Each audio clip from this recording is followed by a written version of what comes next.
میں نے اسے اپنا مہمان بنایا ہے، وہ میرے پاس آئے گا اور اتنے قریب آئے گا، سدرۃ المنتہا تو کسی اور کا مقام ہے، وہ اس سے آگے گئے۔ اور وہ جو کعبہ قوسین کا ذکر ہے نجم کے اندر،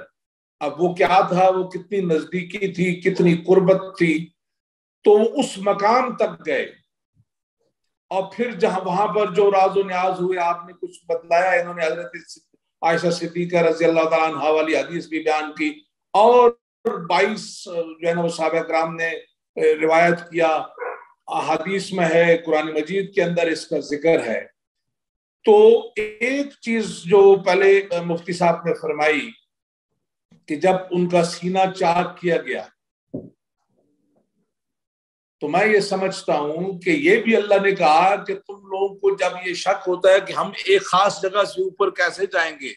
تو میں چونکہ قادر ہوں ہر چیز پر، تو میں تمہارے اندر کا نظام ایسے کر دوں گا، جو آپ خلاؤں میں ہوگے، آسمانوں پر ہوں گے، عرش بری پر ہوگے، تو وہاں بھی زندگی رواں دواں رہے گی، کوئی کسی قسم کی کوئی مجبوری آپ صلی اللہ علیہ وسلم کے ساتھ نہیں ہوگی۔ اور اس میں ایک اور سبق بھی ہے دنیاوی، وہ عالم اور تھا، یہ عالم اسباب ہے۔ کبھی ہم نے سوچا کہ ہم جو ہاتھ پر ہاتھ دھرے بیٹھے رہتے ہیں، اور عالم اسلام جو ہے 1200-1300 سال سے مہجور ہے، کبھی غور کیا کہ وہ اللہ جو ایک ہی رات کے اندر اتنا کچھ دکھا دیتا ہے، اتنا لمبا سفر کرا دیتا ہے، صدیوں کا سفر کرا دیتا ہے اور واپس پہنچا دیتا ہے، کیا اس اللہ کریم کے لیے نعوذ باللہ من ذالک یہ ممکن نہیں تھا کہ وہ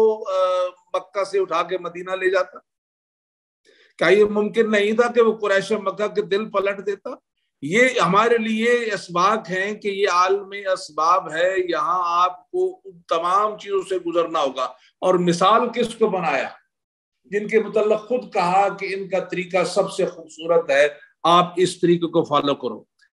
جو طریقے ہجرت ہے، یعنی وہ روٹ جو ہجرت کا روٹ ہے، وہ اب بھی اتنا ٹف ہے کہ غار ثور تک پہنچنا ہی بہت مشکل ہے، اور رستے میں ایک جگہ میں تو بہت بڑے بڑے بندر آتے ہیں اور اتنا مشکل ہے، تو وہاں سے گزرا۔ شیب ابی طالب بھی جو ہے وہ ہماری کہانی ہے، اس کے بعد حدیبیہ سے واپسی بھی۔ اور خوبصورتی یہ ہے، ہم لوگ ایکسٹریمزم کا کیا ایکسٹریمزم ہوتا ہے، جب میں یہ سمجھوں کہ میں جو کچھ کہہ رہا ہوں وہ ٹھیک ہے اور میں نے اسے انفورس کرنا ہے۔ جب سیدنا علی مرتضیٰ نے محمد رسول اللہ لکھا تو کتنی خوبصورت بات ہوئی کہ جو قریش کا جو سفیر تھا اس نے کہا اگر ہم رسول مانے تو پھر قضیہ ہی کس بات کا ہے؟ آپ صلی اللہ علیہ وسلم نے کوئی سختی نہیں فرمائی، آپ نے ہاتھوں سے کاٹ دیا۔ تو اس ایک واقعے کے اندر ہمارے لیے اتنے اسباق ہیں کہ ہم اس پہ جو غور کرتے چلے جائیں، ہمارے سامنے وہ دروازے کھلتے چلے جائیں گے کہ انسان کو جو رفت عطا کی اللہ کریم نے۔ وہ مولانا کوثر نیازی کا ایک بڑے خوبصورت شعر ہے، اگر آپ کو روانی سے آئے تو ضرور پڑھ دینا کہ جی خواہش ہو گئی ہے جبریل کی کہ وہ بھی بشر ہو جائے۔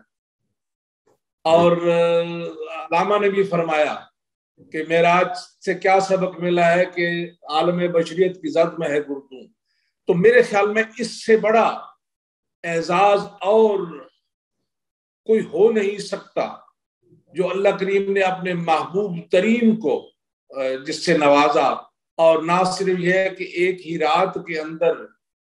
نوازشات کی رحمتوں کی انتہا کر دی، بلکہ امت کے لیے بھی بہت کچھ دے دیا کہ اگر امت اس طریقے پہ چلے گی تو وہ بھی اپنے محبوب رسول پاک صلی اللہ علیہ وسلم کے نقش قدم پر پہنچ کر وہ بھی جو ہے نا رفتوں کا ایک ایسا لبادہ اپنے اوپر اوڑے گی کہ یہاں بھی سرخرو ہوگی اور روز قیامت بھی سرخرو ہوگی۔ جزاک اللہ سر۔ علامہ ساتھی فرماتے ہیں سر کہ راہ یک گام ہے ہمت کے لیے عرش بری، کہہ رہی ہے یہ مسلمان سے معراج کی رات۔ ہم طریقت اور حقیقت کے طالب جتنے یہاں پر بیٹھے ہیں اور جتنے ناظرین ہم یہاں پر اس وقت دیکھ رہے ہیں اور سن رہے ہیں،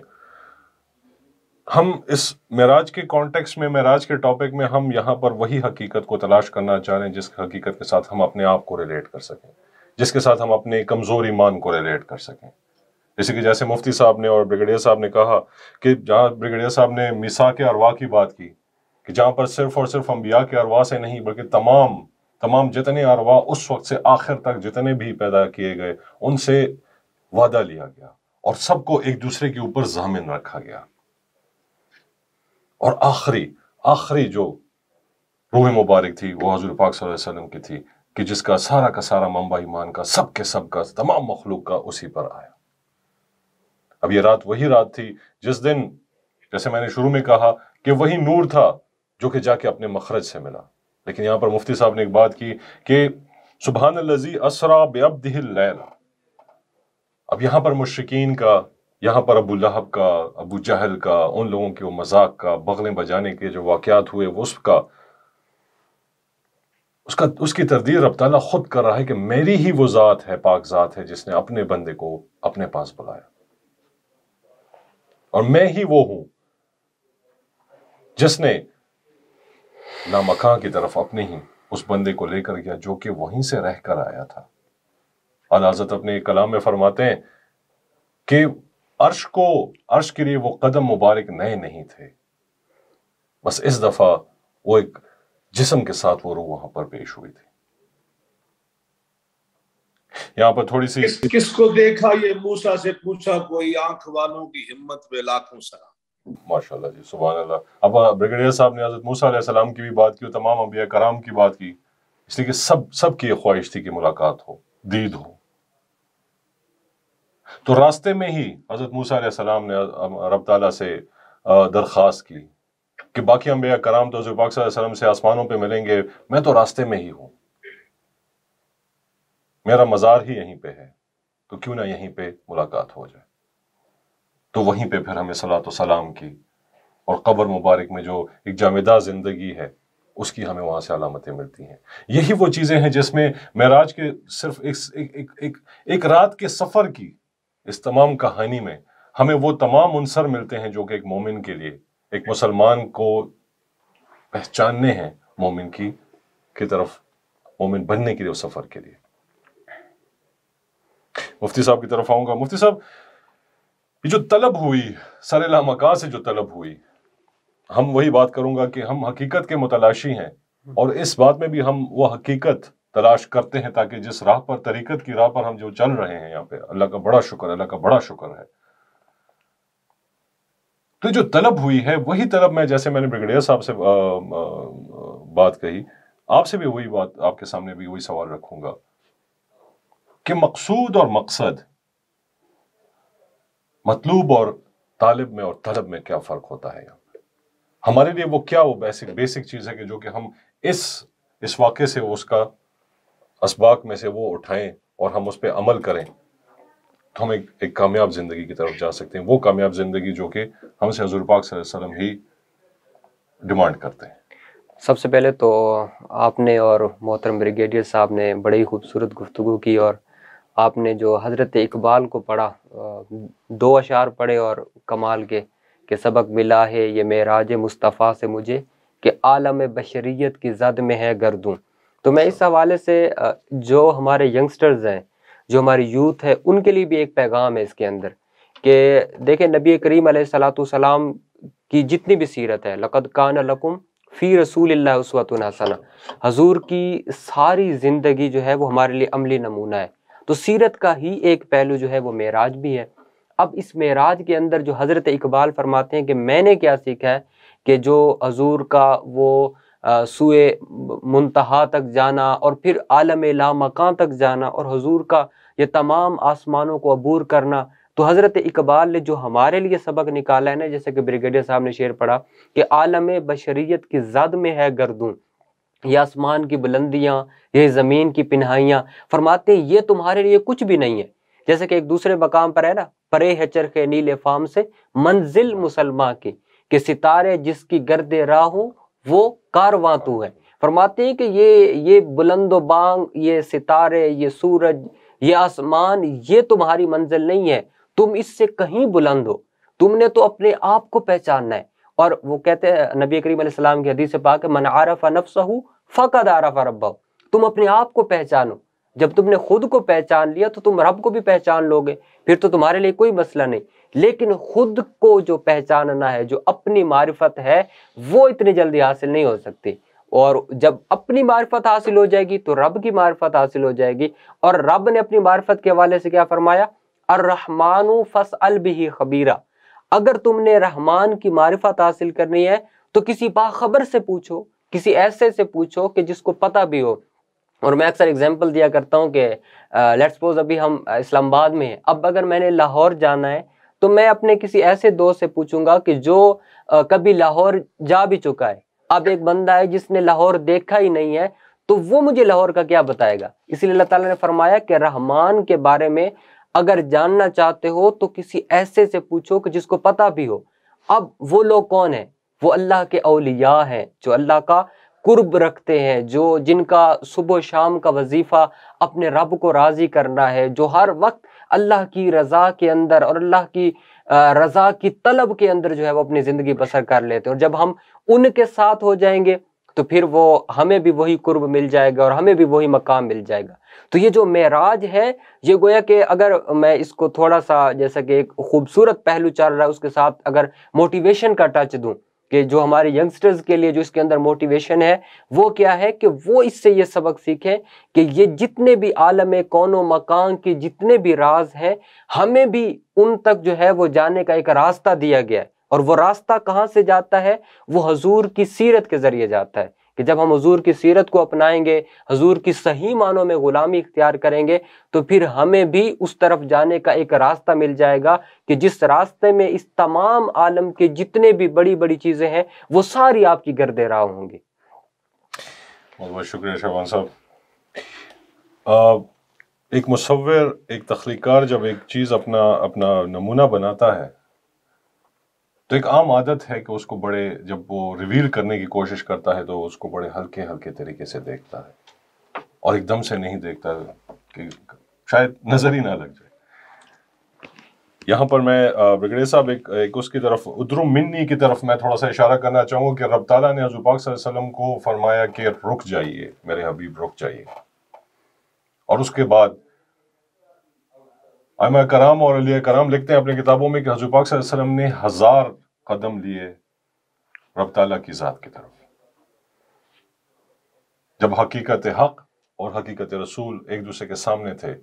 تو اس وقت ہر قدم پر آواز آئی کہ ادرو منی میرے حبیب، رک جائیے. اور یہ وہ قدر تھی کہ خالق اپنے سب سے حسین تخلیق کو آہستہ آہستہ دیکھتا جائے اور اس کی دید کرتا جائے. کیا یہ جو قدر ہے، یہ جب رب تعالیٰ حضور پاک صلی اللہ علیہ وسلم کی ذات کے ساتھ اس حد تک کر سکتے ہیں جو کہ وجہ کائنات کو، تخلیقی کائنات خالق کائنات اپنے پاس بلا رہے ہیں، تو ہم اس میں جن عناصر کی بات کرتے ہیں، جیسے شعبان صاحب نے کہا کہ ایک موٹیویشن لینے کی کوشش کرتے ہیں اس میں سے، تو اس میں سے سب سے بڑی چیز جو ہمیں ملتی ہے وہ نماز کا تحفہ ملتا ہے ہمیں. تو ہم تو برگیڈیئر صاحب ہم تو اسی سے دور ہوئے چلے جا رہے ہیں، ہمارے نوجوان تو اسی سے دور ہوئے چلے جا رہے ہیں. تو ہماری نماز، ہماری معراج کیسے بن سکے گی برگیڈیئر صاحب؟ پہلے تو مفتی صاحب نے ماشاءاللہ بڑا ہی اچھا ایک طرف جو ہے وہ متوجہ کیا ہماری نوجوان نسل کو، نوجوان کیا کل مسلمین کو، کہ چونکہ اللہ کریم نے کہا ہے کہ ان کریم نبی کا جو اسوہ حسنہ ہے وہ آپ لوگوں کے لیے خوبصورت رستے کی ایک رستہ ہے. تو میرے خیال میں اس سے جو بھی ہمارے سننے والے ہیں، جن تک ہماری آواز پہنچے، ان کے لیے یہ پیغام جو مفتی صاحب نے دیا یہ بہت خوبصورت پیغام ہے کہ اللہ کریم تک پہنچنے کے لیے نبی پاک صلی اللہ علیہ وسلم کا رستہ ہی ہے اور کوئی رستہ نہیں ہے. اس کے لیے ان کی سیرت، وہ جو ایک بہت ہی مشہور نعت کا ایک شعر ہے کہ بخدا خدا کا یہی ہے گھر نہیں اور کوئی مفر مکر، جو وہاں پہ ہو یہیں آ کے ہو، جو یہاں نہیں تو وہاں نہیں. تو اس لیے ہم تمام کو، جتنی مسلمان ہیں دنیا میں، ہر طریقے سے، اور سب سے زیادہ ریکارڈڈ شخصیت ہے نبی پاک صلی اللہ علیہ وسلم کائنات کی، ہر پہلو آپ کی زندگی کا جو ہے وہ ریکارڈڈ ہے. اس لیے گورنمنٹ لیول پہ، ذاتی لیول پہ، انفرادی لیول پہ، اجتماعی لیول پہ ہمیں یہ کاوش کرنی ہے کہ ہم نے نبی پاک صلی اللہ علیہ وسلم کی زندگی جو ہے اس کو نہ صرف پڑھنا ہے، دیکھنا ہے، بلکہ ان طریقوں پہ چلنا ہے جن طریقے آپ نے جو سکھلائے ہم سب کو، ان طریقوں پہ چلیں گے تو دنیاوی فلاح بھی اور اخروی فلاح بھی ہماری ہے۔ پہلے تو میں نے وہ شعر ڈھونڈ لیا، اس شعر کو بیان کر دوں، پھر آگے چلوں گا، کہ جو مولانا کوثر نیازی کا شعر تھا کہ تیری عظمت کی جھلک دیکھ کر معراج کی رات کب سے جبریل کی خواہش ہے بشر ہو جائے۔ اب دوسری طرف میں آؤں گا کہ ہمیں جو مقام ہے نبی پاک صلی اللہ علیہ وسلم کا، وہ جاننے کی بھی ضرورت ہے، ماننے کی بھی ضرورت ہے، اور اس کے لیے اپنے تن من دھن کو وقف کرنے کی بھی ضرورت ہے۔ اگر آپ قرآن مجید کی تلاوت کرتے ہیں، تفاسیر پڑھتے ہیں، تراجم پڑھتے ہیں، تو ہر طرف رحم اور کرم ہے، رحمتوں کا ہی رحمتوں کا ہے، کہ اللہ کریم نے فرمایا قل یا عبادی الذین اسرفوا علی انفسہم لا تقنطوا من رحمت اللہ، سب گناہ معاف کروں گا، میں غفور الرحیم ہوں۔ لیکن ایک اور جھلک بھی نظر آتی ہے کہ وہ تمام لوگ جو کسی بھی قسم کی اہانت یا گستاخی کے مرتکب ہوئے وہ مردود ٹھہرے، دنیا میں بھی اور آخرت میں بھی۔ قیامت کے روز تک وہ چچا جس نے خوشی میں حضرت صہیبہ کو رہا کیا، لیکن پھر ایسا راندہ درگاہ ہوا کہ قیامت کے روز تک مسلمان یا جو بھی قرآن مجید کی تلاوت کرے گا وہ پڑھتا رہے گا تبت یدا ابی لہب۔ دوسری طرف ایک سردار ہے، اور اس سردار کا نہ صرف راز بلکہ یہ بھی بتایا کہ اس کے سور کی تھوتنی جیسے چہرے پہ میں داغ لگاؤں گا۔ تو یہ بھی ہمارے لیے ایک بہت بڑا سبق ہے کہ عظمت رسول پاک صلی اللہ علیہ وسلم کا جو معیار میرے اللہ نے خود فکس کیا ہے کہ ہم اس جگہ پہ کسی قسم کی کوئی لبرٹی نہیں لے سکتے، کوئی کمپرومائز نہیں کر سکتے، اور اللہ کریم ہر گناہ معاف کر رہا ہے، اور خود یہ نوید دے رہا ہے کہ تم نے اپنے نفوس پہ اگر ظلم کر لیا، اسراف کر لیا، تو میری رحمت سے نا امید نہ ہو۔ لیکن دوسری طرف جو بھی شخص ذرا بھی گستاخی کا مرتکب ہوا، اللہ کریم نے اس پر جو ہمارے لیے ایک سٹینڈرڈ، ایک معیار جو مقرر کیا وہ یہ ہے کہ روز قیامت تک دنیا سے لعنت ہے اور آخرت میں عذاب۔ تو ہماری جو نسل ہے، نوجوان نسل ہے، خصوصی طور پہ انہیں اس طرف غور کرنے کی ضرورت ہے کہ وہ سیرت کا مطالعہ کریں۔ اور جیسے میں نے کہا کہ آپ صلی اللہ علیہ وسلم کی شخصیت کائنات کی سب سے زیادہ ریکارڈڈ شخصیت ہے، کوئی زندگی کا پہلو ایسا نہیں ہے جو ریکارڈڈ نہ ہو۔ تو اس میں ہمیں چاہیے کہ ہم اس طرف جائیں، مطالعہ کریں، اور مطالعہ کر کے صدق کے دل سے اس پہ پریکٹس کرنے کی کوشش کریں، تو جتنے بھی ارکان ہیں دین کے وہ خود بخود ہمارے اوپر ارد گرد ہر فضا میں موجود ہوں گے، اور ہم ہر اچھے طریقے کو اپنا رہے ہوں گے اور ہر برائی سے دور بھاگ رہے ہوں گے۔ اس میں نمازیں بھی ہوگی، اس میں روزے بھی ہوں گے، اس میں زکوٰۃ بھی ہوگی، اس میں حج بھی ہوگا، اور اس میں فلاح بھی ہوگی دنیا کی اور آخرت کی فلاح بھی ہوگی۔ تو میرے خیال میں یہ جو اس طرف مفتی صاحب نے ہمیں توجہ دلائی ہے یہ بہت اہم چیز ہے، اور اس پہ ہم سب کو نہ صرف غور کرنے کی بلکہ عمل کرنے کی ضرورت ہے کہ ہم نبی پاک صلی اللہ علیہ وسلم کی زندگی کو، اور میں چھوٹا سا ایک واقعہ بیان کروں گا کہ ایک ڈاکٹر جو کہ مسلمان نہیں تھے، ان کے ساتھ ایک واقعہ ہوا، اور انہوں نے اللہ سے کہ میں آپ کو تلاش کروں گا، اور سکتے ہیں ان کی ویب سائٹ پہ لیول ٹروتھ ان کی ویب سائٹ ہے، ڈاکٹر لارس بی براؤن۔ تو 4 سال تک لگے رہے، لیکن کوئی تسلی نہیں ہو رہی تھی کہ یہ خدا وہ نہیں اس کی میں تلاش کروں۔ تو کسی نے انہیں ایک کتاب پکڑائی، ابو بکر سراج، مارٹن لینگز کی کتاب محمد۔ تو کہتے ہیں کہ جو ہی میں نے اس کتاب کو پڑھنا شروع کیا تو مجھے معلوم ہوا کہ میں جس اللہ کی تلاش میں ہوں وہ محمد صلی اللہ علیہ وسلم کا رب ہے۔ تو اگر ایک غیر مسلم اس سے روشنی پا سکتا ہے تو ہم تو مسلمان ہیں، ہم تو شہادت دینے والے ہیں، ہم نے شہادت دی ہے، ہم ماننے والے ہیں، تو ہمیں ہر لحاظ سے سیرت کا مطالعہ کرنا چاہیے، اسوہ حسنہ پر چلنے کی کوشش کرنی چاہیے، اور انشاءاللہ العزیز پھر ہم سرخرو ہوں گے، اور وہ جو ہماری عظمت رفتہ ہے وہ اللہ کریم نبی پاک صلی اللہ علیہ وسلم کے ہمیں لوٹا دے گا۔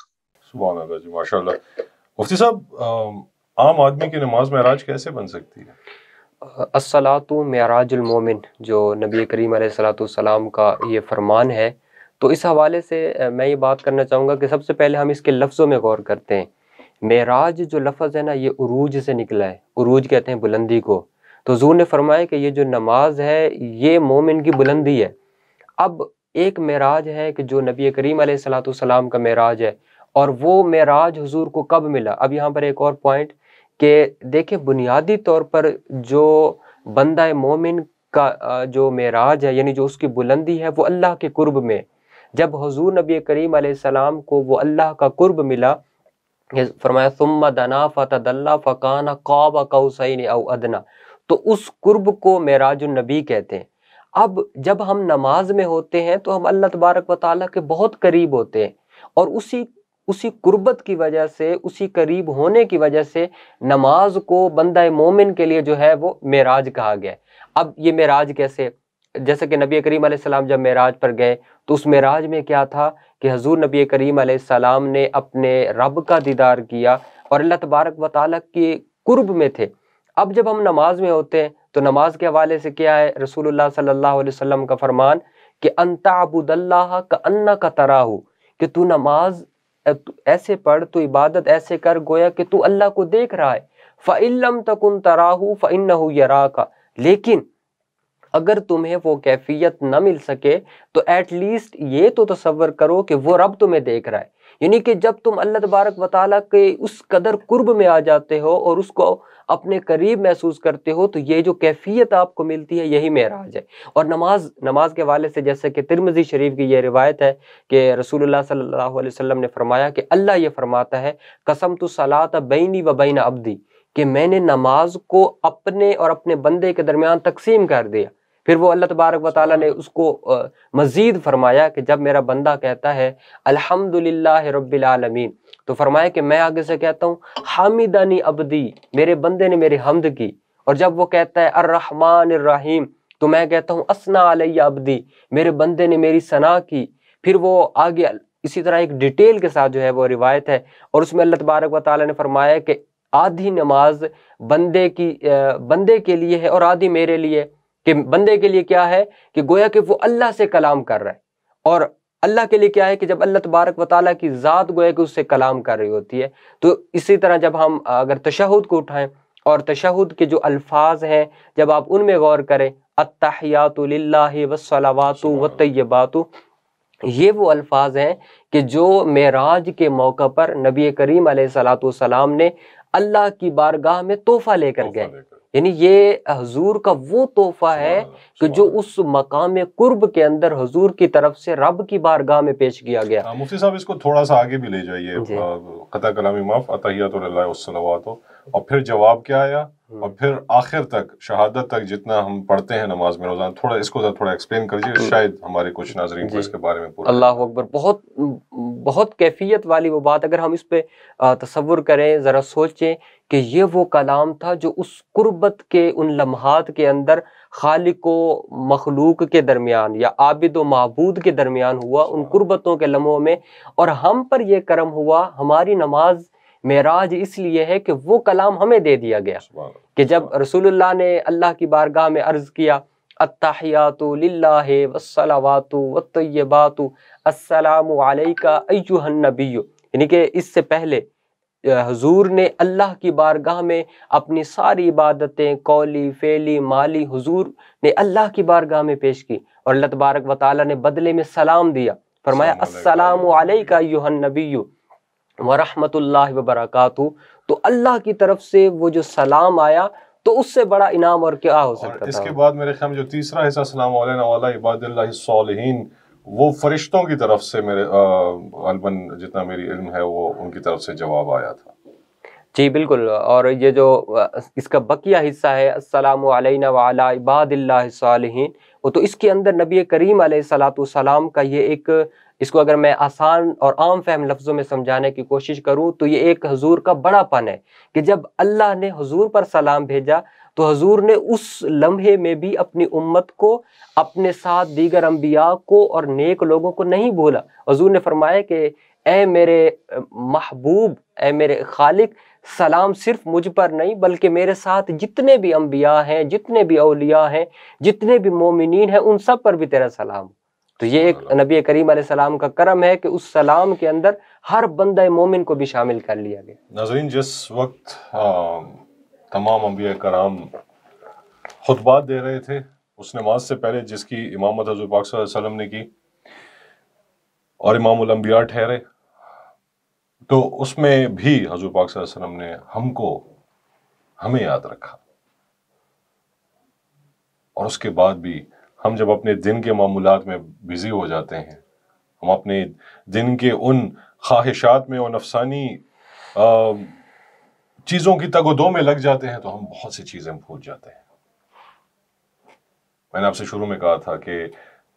ہم اس نشست کو تربیتی رکھنے کی کوشش کرتے ہیں تاکہ آپ کو ہم وہ چیز آپ تک پہنچا سکیں جو کہ شاید آپ کو نہ پہنچ سکی ہو، اور شاید یہ اجر ہمیں یہاں پر ہم تینوں کو سمیت میرے تمام ٹیم کو، کہ جو اس میں پورا کردار ادا کر رہی تاکہ ہم یہ باتیں آپ تک پہنچا سکیں۔ یہاں پر صحبتوں کی باتیں ہو رہی ہیں، معراج کی باتیں ہو رہی ہیں۔ اب یہاں پر ایک چیز کو نہ بھولیے گا کہ اولیاء کرام لکھتے ہیں کہ حضور پاک صلی اللہ علیہ وسلم کا معراج سے واپس آنا بھی امت کی خاطر تھا۔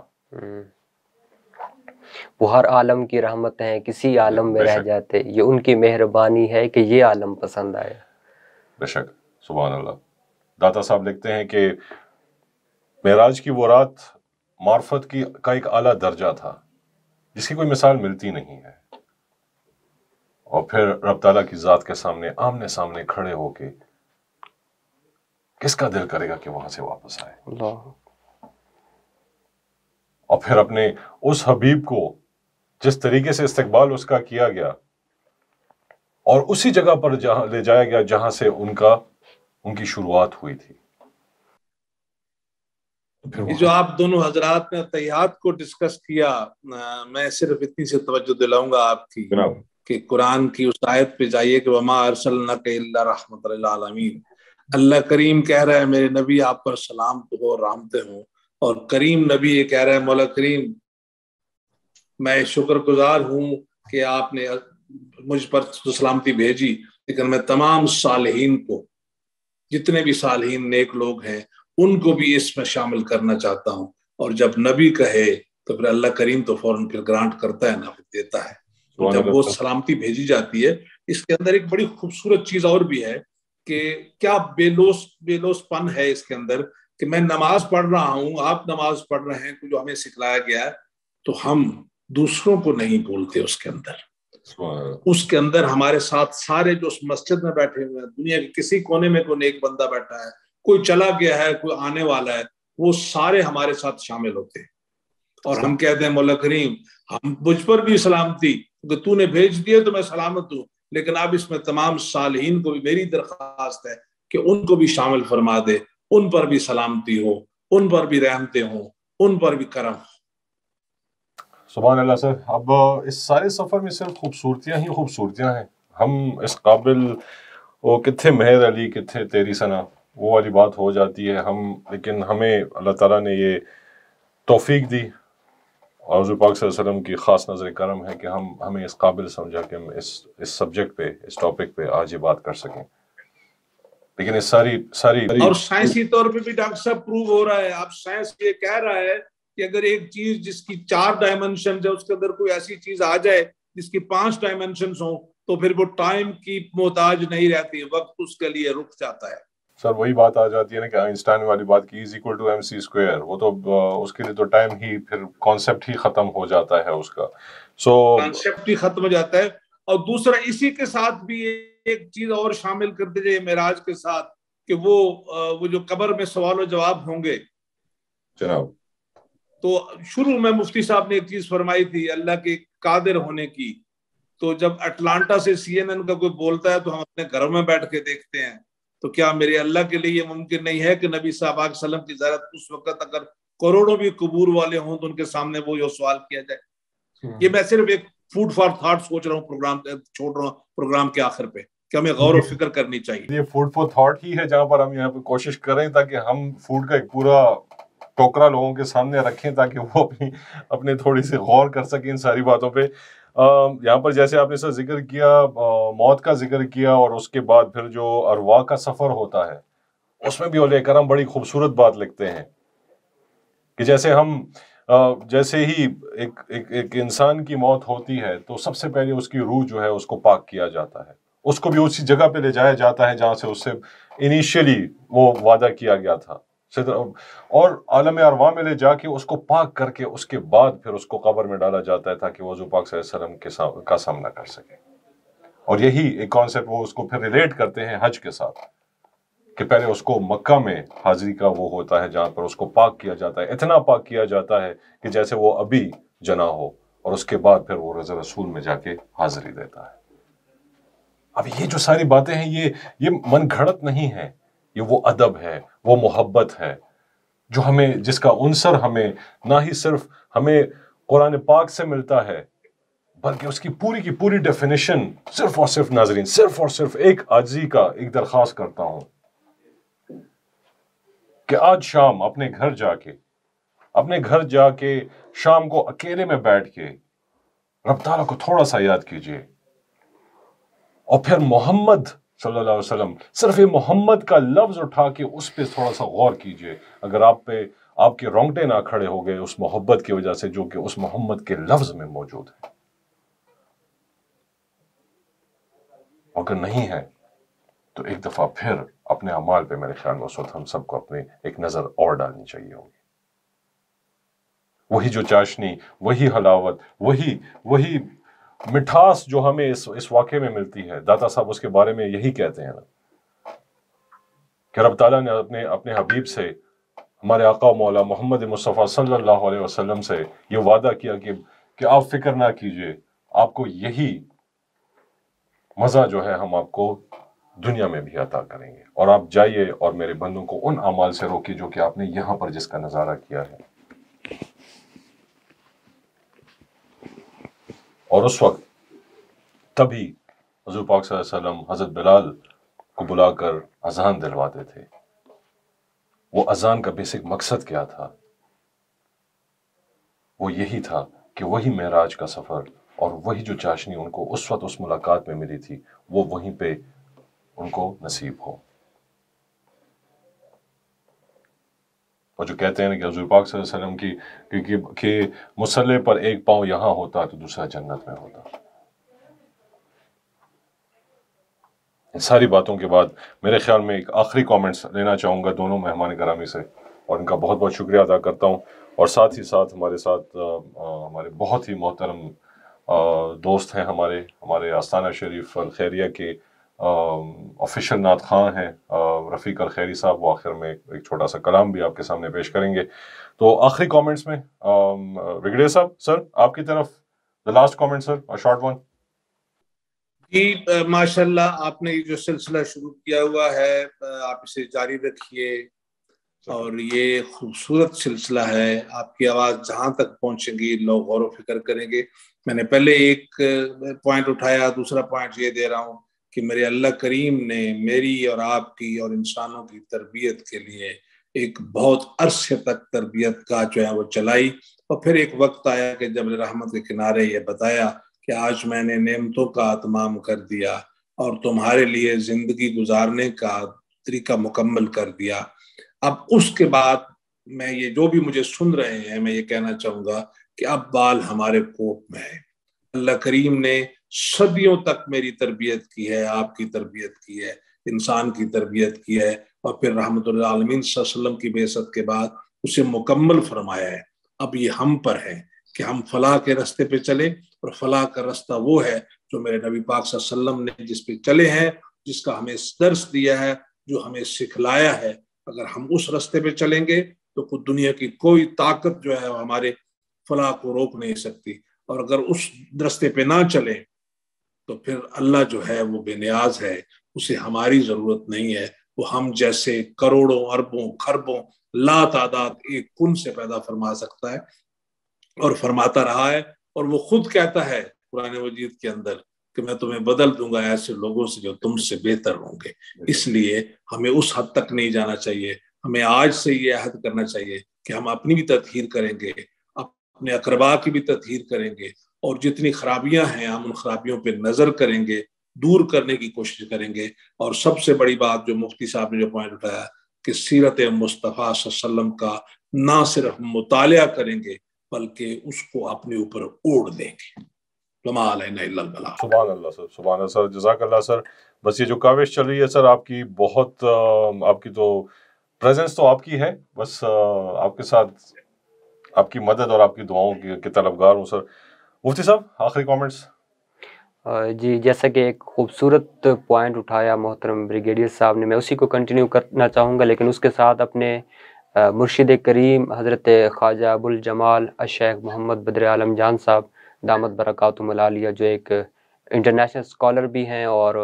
دنیا اسلام کی ایک عظیم علمی روحانی شخصیت ہیں، وہ اسی حوالے سے بات کر رہے تھے. میں نے سنا ان کو، تو فرماتے ہیں کہ نبی کریم علیہ الصلاۃ والسلام کی جو سیرت ہے در حقیقت اسی کے اندر ہی ہم سب کی کامیابی کا راز مضمر ہے اگر ہم اس کے اندر تلاش کریں. اور فرماتے ہیں کہ یہ ایک انتہائی ایک حیران کن بات بھی ہے اور ایک خوشگوار بات بھی ہے کہ آپ جتنی دفعہ بھی حضور کی سیرت کو پڑھیں گے ہر دفعہ آپ کو کوئی نیا سبق اس میں سے ملے گا. تو یہ جو ہے نا وہ ہم جس قدر پڑھتے جائیں گے اسی قدر ہمارے لیے جو ہے اس کے اندر حکمتوں کے خزانے ہمارے لیے کھلتے جائیں گے. اور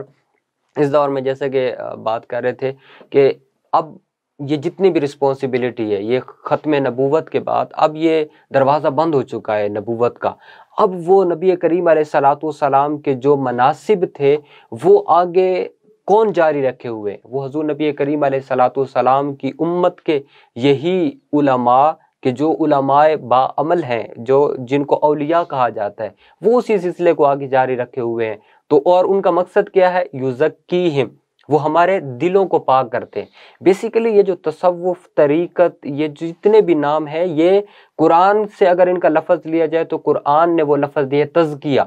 تزکیہ کیا ہوتا ہے؟ دل کو پاک کرنا. اور اب کبھی آپ نے غور کیا کہ اگر لیٹس سپوز ہم جو ہمارے جسم کے ڈفرینٹ جو ہمارے اعضاء ہیں، آرگنز ہیں، اگر ہم ان کو ایک رعایا کی مثل تصور کریں تو ان سب کا جو بادشاہ ہے وہ دل ہوتا ہے.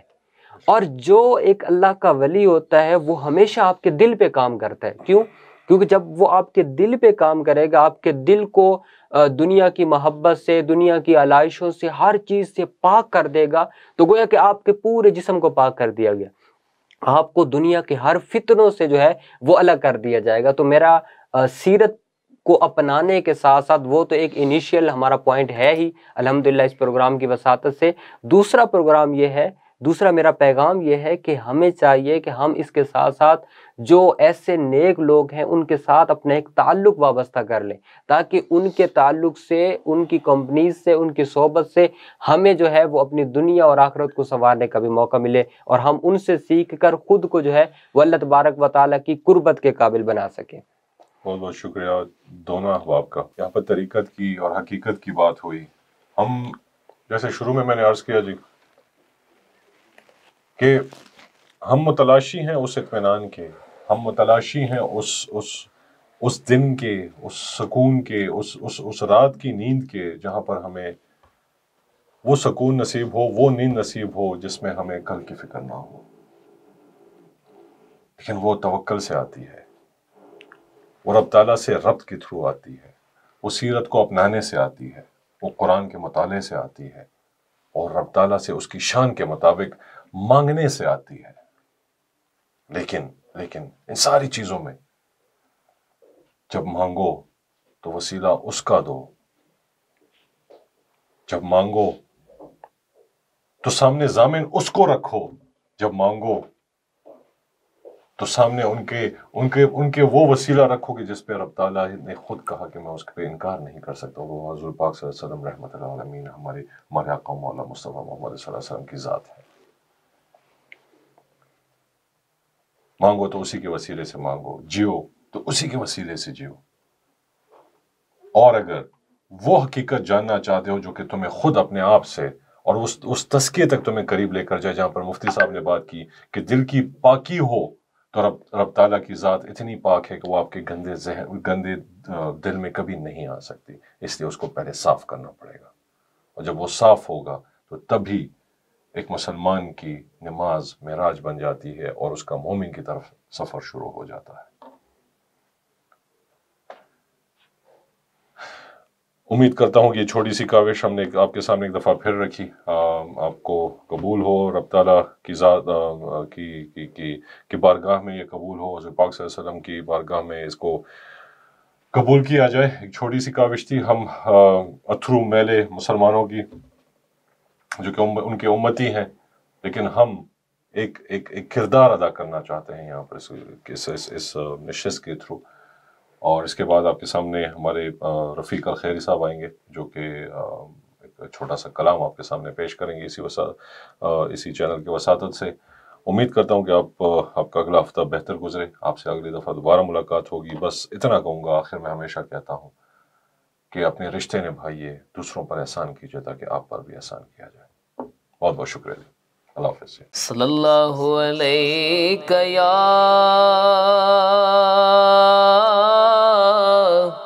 رسول اللہ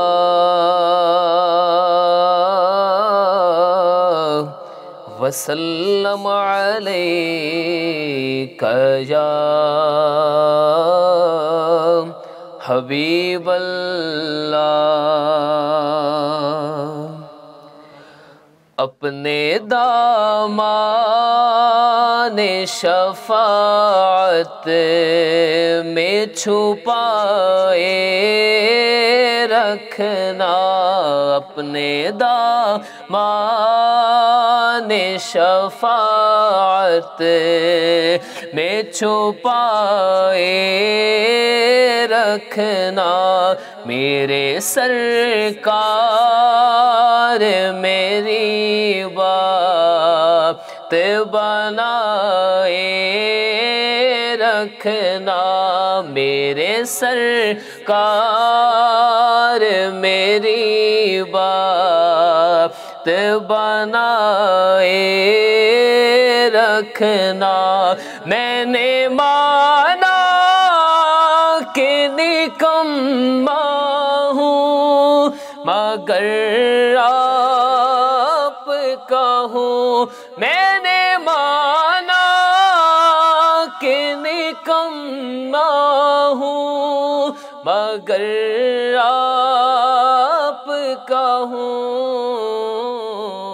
اس نکمے کو بھی سرکار نبھائے رکھنا، اس نکمے کو بھی سرکار نبھائے رکھنا۔ آپ یاد آئے تو پھر یاد نہ آئے کوئی، آپ یاد آئے تو پھر یاد نہ آئے کوئی، غیر کی یاد میرے دل سے بھلائے رکھنا، غیر کی یاد میرے دل سے بھلائے رکھنا۔ شاید اس راہ سے خالد میرے آقا گزرے، شاید اس راہ سے خالد میرے آقا گزرے، اپنی پلکوں کو سرے راہ بچھائے رکھنا، اپنی پلکوں کو سرے راہ بچھائے رکھنا، میرے سرکار میری بات بنائے رکھنا.